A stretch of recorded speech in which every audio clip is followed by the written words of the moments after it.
Hey guys. Okay, so we had to take apart this hut bathroom enclosure, and you can see the old doorway right there. There's the bathroom floor. All I gotta do is cut out, because my father wants to tuck in this course, the last course of sheet of plywood, so it has the tongue store on there to accept the plywood floor. When we rip this down later on, we can just lock back in. So we got to sleep with this partially under there. That wall comes out.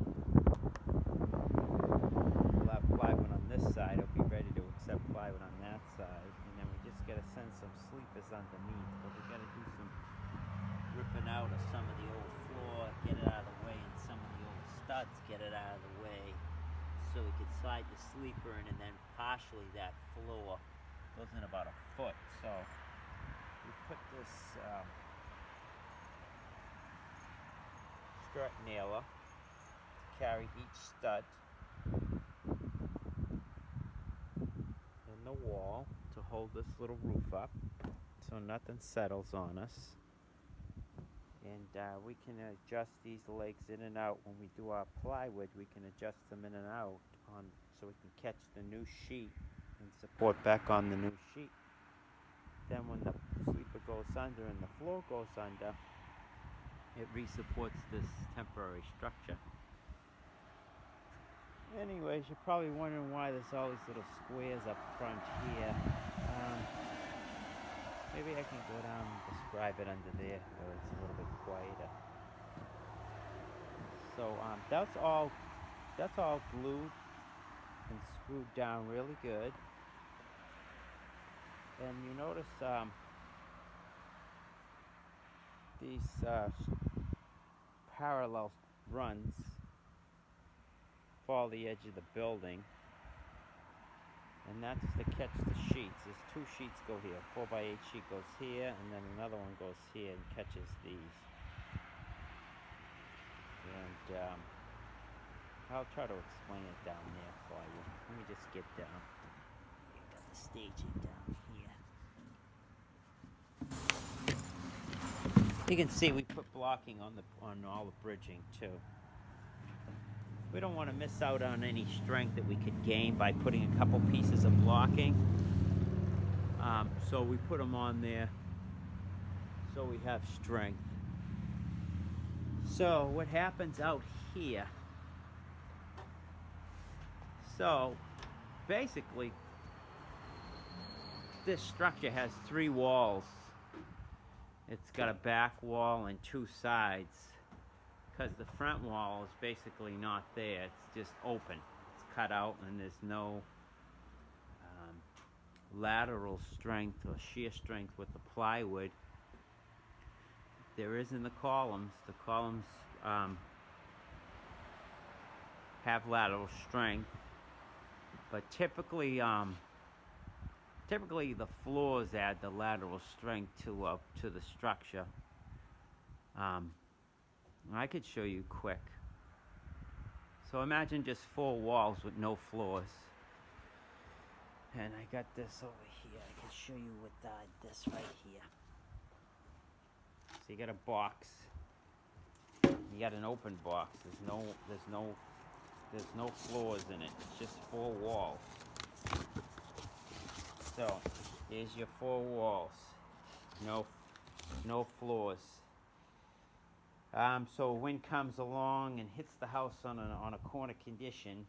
What's going to happen? It's going to collapse in on itself.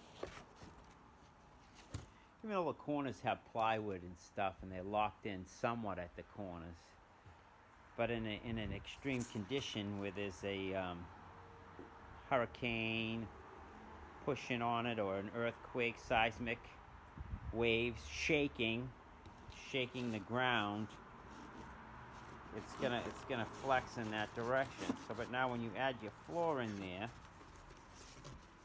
it's your lateral core.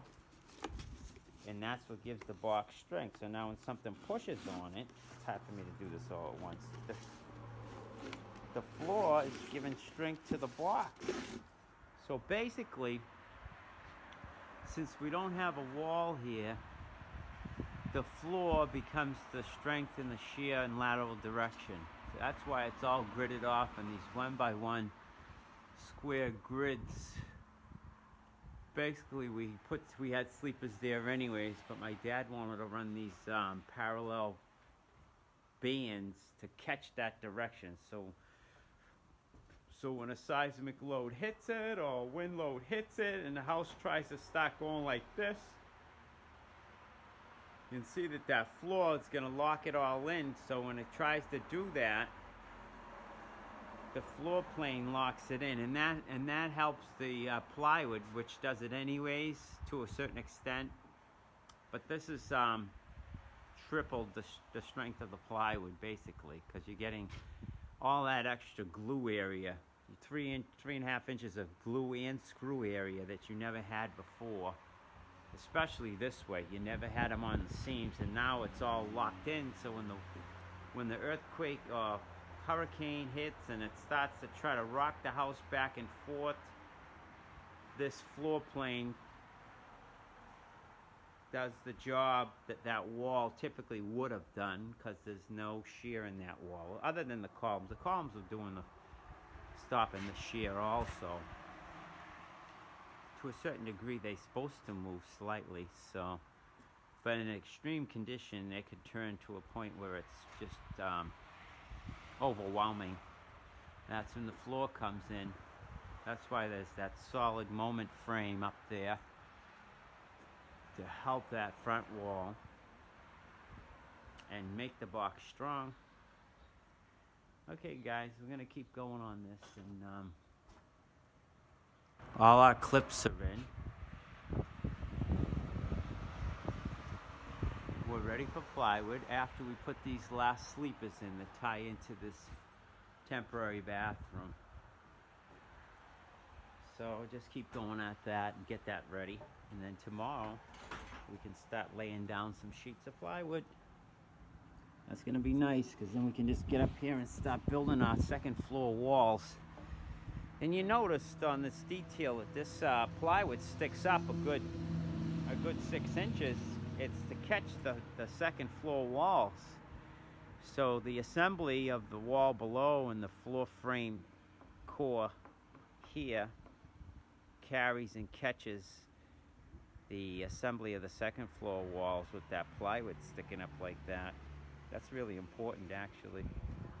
See that going around? That all gets glued off and screwed really good to the shoe and beginnings of the studs on the second floor walls. Of course, later on we still got to make our tapering sleepers, and then we can plywood that, and then we'll hit that with that Henry membrane for now until we get the rubber on it. Anyways, that's all we got, guys. Just keeping busy doing these, putting in the rest of these sleepers, and we're almost there. We got 5 more to go and we're done. Then we're ready for plywood. Alright, till the next one. We'll share when we get some plywood down. You can see how it looks. Take it easy, guys.